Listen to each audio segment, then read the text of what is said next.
Untuk menentukan rentang kecepatan pada saat vortex shading ini terjadi sehingga menyebabkan osilasi, maka perlu ditentukan dulu reduced velocity.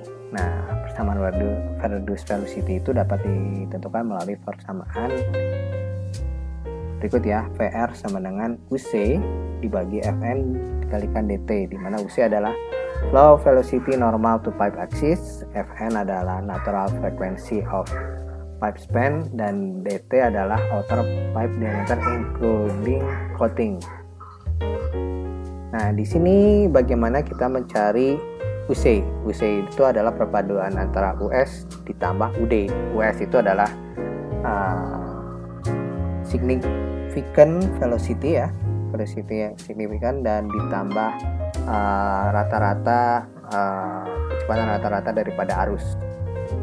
Nah, cara mencari US ini menggunakan grafik berikut ini, di mana grafik ini fungsi daripada nilai gamma yang harus kalian tentukan dulu. Jadi menggunakan grafik yang mana nih? Nah, cara mencarinya itu menggunakan ini. P sama dengan TP dibagi akar HS. TP adalah spectral peak period, sedangkan HS adalah significant wave period. Sudah kalian dapat P, baru kalian mendapatkan grafik yang kalian akan menentukan nilai US.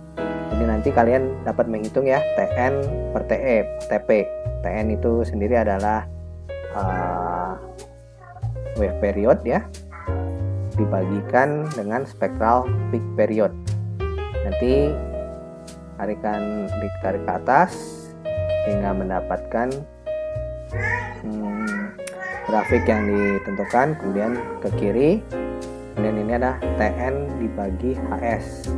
Nah, TN dibagi HS nanti kalian tahu nilainya sama dengan dikalikan US. Nanti dari sini kalian akan tahu nilai US-nya berapa. Nah, untuk rata-rata kecepatan adalah perkalian dari UR. UR adalah kecepatan arus dari data dikalikan 1 per ln ZR per Z0 dikali E bagi D plus 1 ln E plus D per Z0 dikurangi E per D ln E Z0 dikurangi 1, di mana ZR adalah reference measurement height, itu adalah tinggi referensi di mana pipa itu berada. Biasanya di tingginya adalah 1 meter ya referensinya. Kemudian Z0 ada bottom roughness parameter, bergantung pada jenis tanah dan juga ditentukan dalam tabel berikut ini. Ini tabel yang menentukan nilai roughness atau kekasaran daripada seabed. Jadi seabednya itu tergantung daripada jenisnya ya. Ada silt, fine sand, medium sand, coarse sand, gravel, pebble, cobble, sama boulder. Nah, menghasilkan nilai roughness yang berbeda-beda. Oke, salah satu parameter yang kita harus cari setelah tadi VR ya, atau WR, reduced velocity, yaitu KS, yaitu car stability parameter, di mana KS ini ditentukan lewat persamaan 2 dikalikan ME dikalikan structural damping dibagi dengan rho kali D kuadrat.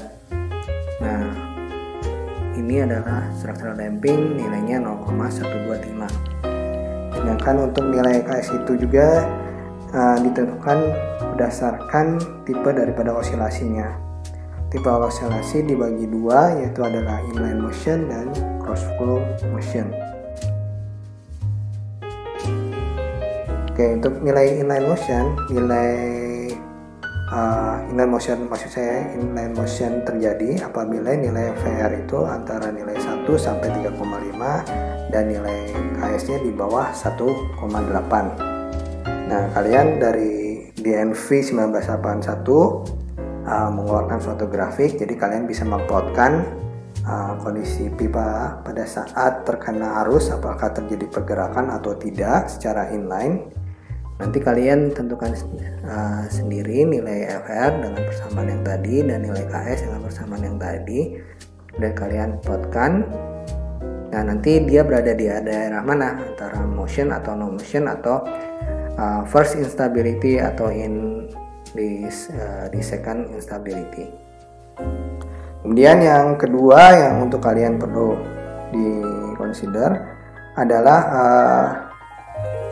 vortex daripada velocity tersebut. Jadi pergerakan vortex shadingnya apakah simetrik atau asimetrik. Nah, ini ditentukan nilai dari nilai VR 1 sampai 2,2, maka nilai vortex shadingnya symmetrical, sedangkan lebih dari 2,2 adalah asymmetrical.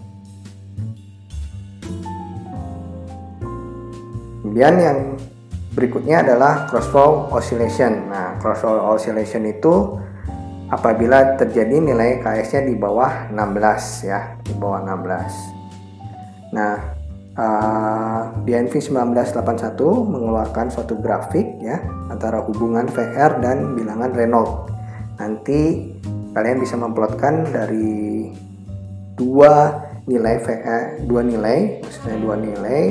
dan RE. Nanti kalian plotkan di sini. Nanti dia dapat di bagian mana areanya, atau misalnya salah satu diketahui, misalnya bilangan Reynolds diketahui. Ini kriteria untuk onset crossflow motion itu nilai VR-nya berapa, untuk peak crossflow motion itu nilai VR-nya berapa, seperti itu.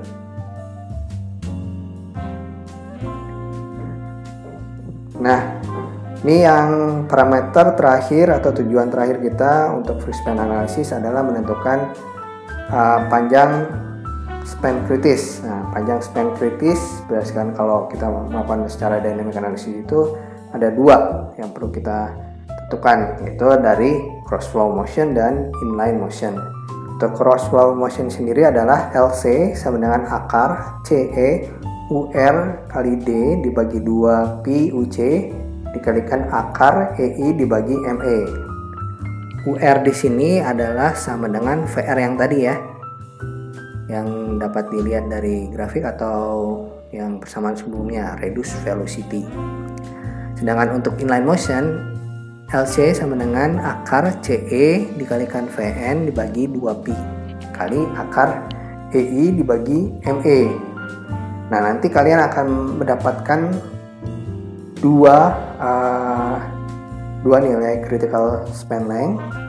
Nah, dari situ kalian ambil nilai yang paling terpendek, karena itu yang paling kritis.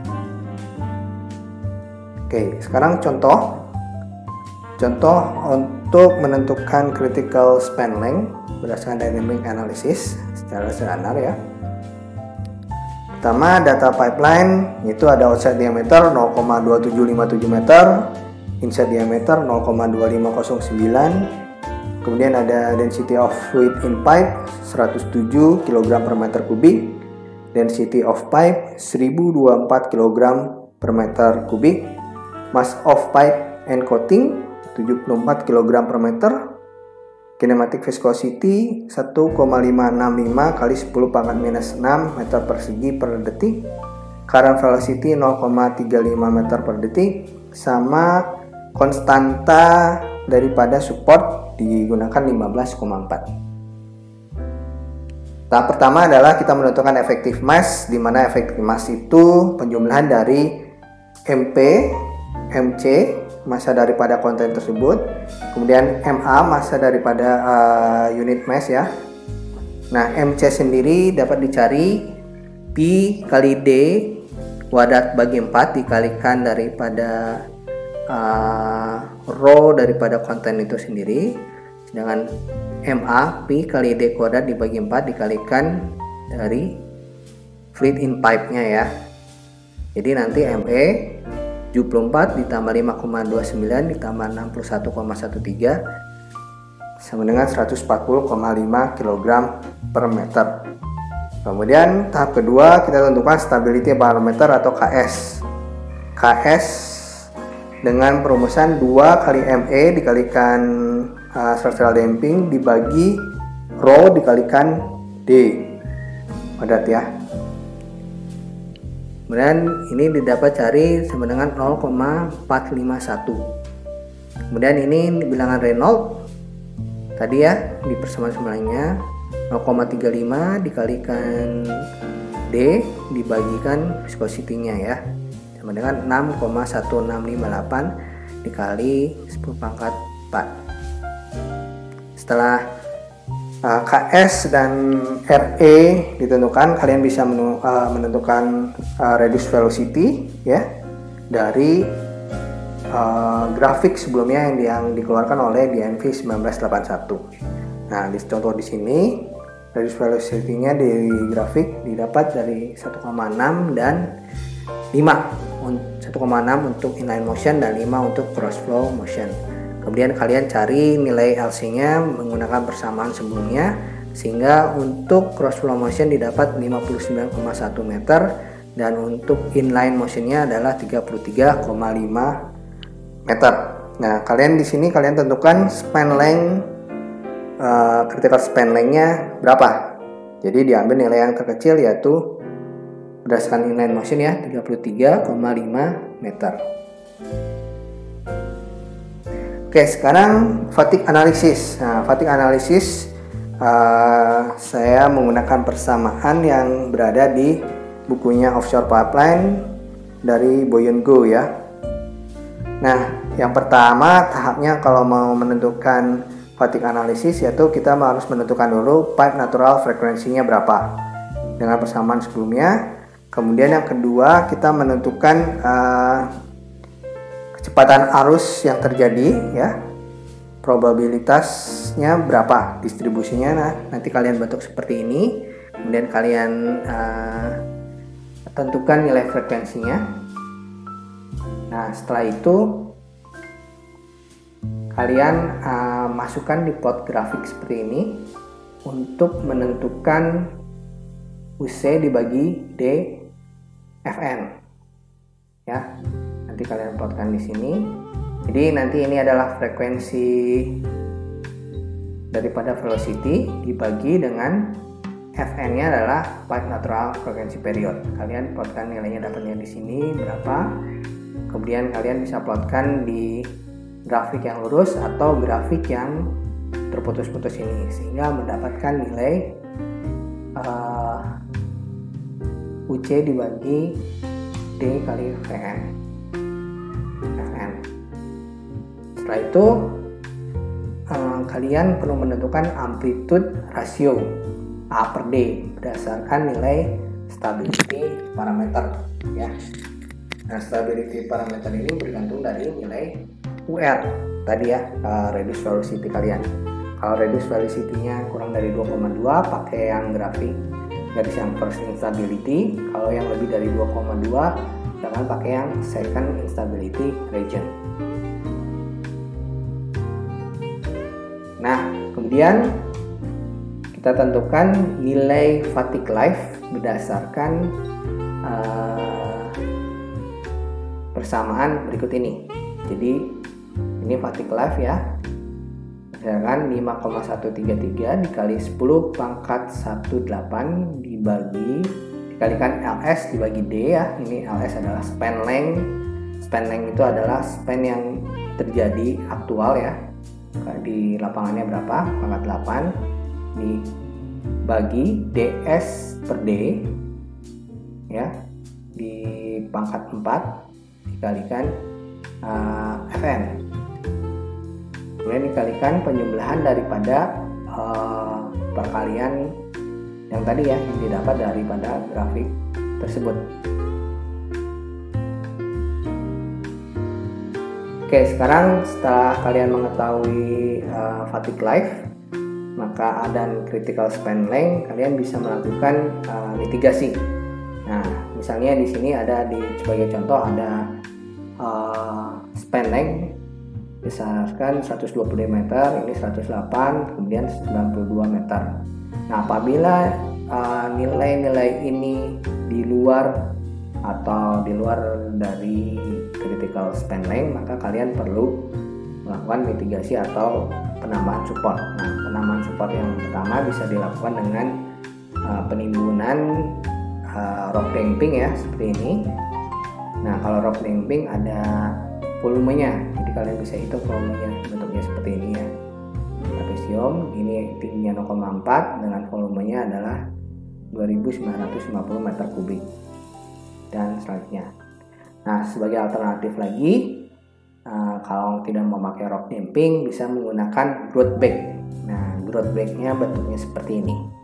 Grout bag ini akan diisi dengan semen. Nanti semen diinjeksi ya, namanya grout ya. Diinjeksi seperti ini sehingga akan mengembang, kemudian pipa itu menjadi tersupport.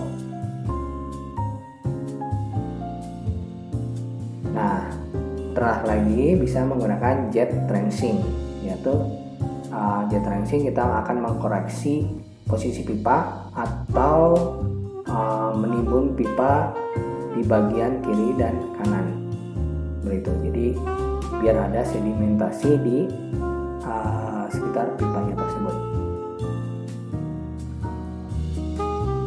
Ini referensi yang digunakan dalam proses Fishpan analysis dan fatigue analysis. Ada di NV 1981 dia untuk menentukan velocity profile, di NV RPE 305 on bottom stability, dia juga untuk menentukan velocity profile yang kena terhadap pipa. Kemudian ada sebenarnya Fishpan itu ada dua, ada GL14 sama RPF 105. Kemudian buku referensinya ada dari Yongbei, kemudian Musali sama Uyungu Offshore Pipeline. Tapi yang saya gunakan untuk materi ini yang banyak adalah poin 3 ya, Uyungu Offshore Pipeline. Nah, ini ada homework, tolong kalian buat summary ya, bagaimana perhitungan critical length di pipa Fishpan berdasarkan di NV RPF 105. Tolong dibuat rapi, tulis tangan. Jadi step pertamanya kalian harus menentukan apa sampai kalian bisa menentukan critical length. Nah, setelah kalian nanti buat summary-nya dengan baik, baru kalian dapat menghitung critical length yang akan saya berikan di homework selanjutnya ya. Nah, ini kemarin saya ada kesalahan penulisan di materi learning, nanti saya akan upload lagi yang baru nih. Nanti tolong di-upload homework kalian di Senin depan tanggal 23 Maret, batasnya adalah jam 11.59 malam ya, jadi sebelum tanggal 24 pagi. Oke, sekian materi Fishpan and Fatigue Analysis dari mata kuliah pipa bawah laut. Kalau ada kekurangan tolong komen apakah sudah baik atau belum. Kita masih ada 1 kali mata kuliah online lagi, jadi semoga saya bisa melakukan improvement dari komen kalian. Kemudian kalau ada pertanyaan silahkan ajukan di bagian komen, nanti saya ada buat sesi question and answer ya, seperti itu. Oke, sekian, terima kasih dari saya. Good day, keep health and safe ya. Terima kasih.